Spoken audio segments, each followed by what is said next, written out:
Hello, Doug again. Still down here in Moab, watching the Jeeps and the ATVs go up and down the mountain. Absolutely gorgeous day. Absolutely beautiful. Occurred to me in my last video, talk about what years to get and what to look for. 2000, 2006 is my recommendation. I found this one. It's a 2004. Had 220,000 miles on it.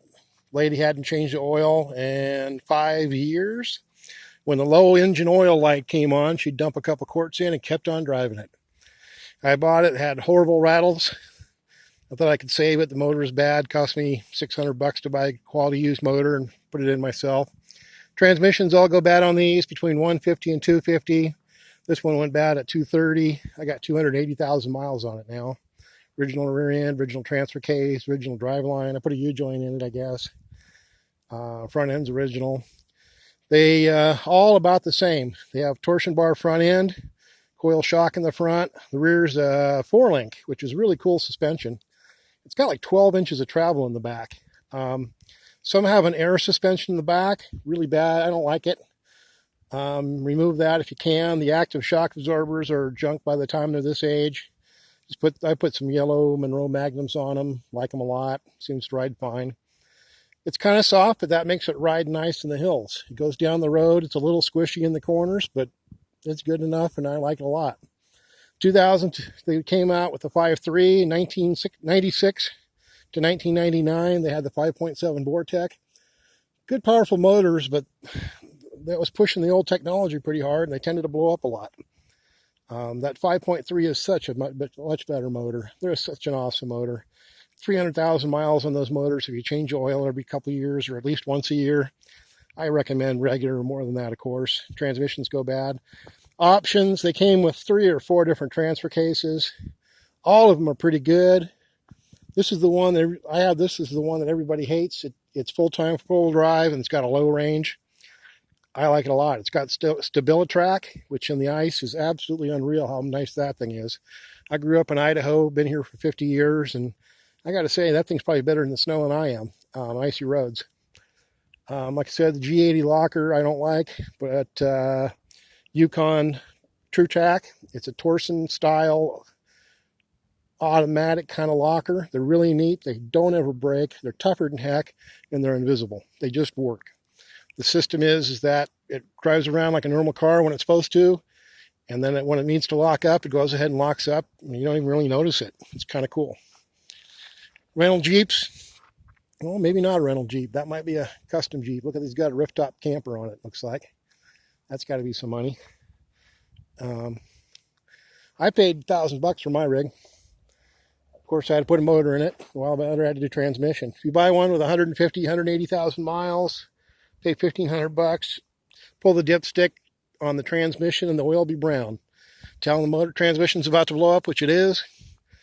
I rebuild them for $1,500. You find the right guy in whatever town you're in, somebody will do it for $2,000, tow it in and drive it home. They go bad at $200, pretty much all of them. There's a lot of guys who build them. They're pretty simple to build. There's parts out there that are good. Get a year warranty or something. If it doesn't blow up in a year, it's not going to blow up. If you're worried about your transmission, use low range. People get in trouble, like this guy over here, stuck over there on the side of the hill, slipping his clutch, not using low range like he's supposed to. If you put it in low range, stuck it in gear, you just crawl right up and over that. As it is, he did something to slip. Probably first gear and burned his clutch. Pretty simple. What else goes bad? Water pumps go bad. Fuel pumps go bad at 150,000-ish. Put a good Delphi, put a good fuel pump in. I like a good water pump. Alternators go bad, I guess, once in a great while, like every car. Man, they're rock solid. A little bit of heater control issues. This particular model I got has cloth seats. I don't like leather. That's just me. Some of the loaded ones have a sunroof. A sunroof would be nice, I got to admit. This is kind of a stripped model. Like I said, I don't think there's a whole lot. There's not much difference. You know, leather. Maybe some have an entertainment system, I guess. I could care less. Could go buy my own anyway. Amazon had the headlights. Brand new headlights. Cost me $75. free shipping, of course. The lower bumper is disposable. You can see what I did to my front running lights down low. Some had them, some didn't. GMC's had this Yukon XL, is the exact same thing, other than a slightly different bumper and grill and hood, I guess. They're all good rigs. The Tahoes are pretty good. They're the 4.8, a little shorter wheelbase. They'll do better off-road. Still running good, a little less overhang. Again, do a little better off-road. Just great rigs. Go a lot of miles. What would I avoid? Boy, I don't know if there's any of them that are real bad. You can tell by looking at them. Some of them are pretty ratty and beat up. And this one, for instance, had never been really used that hard. Hadn't hardly ever been towed. I look at the tow hitch. If you're going to tow, use the tow button. There's a tow button right there handy on the end of the shift handle. Use it when you're towing. I don't use it off-road. I don't use it in low range. I just only use it for towing. Great rigs, pretty simple. Starters almost never go bad.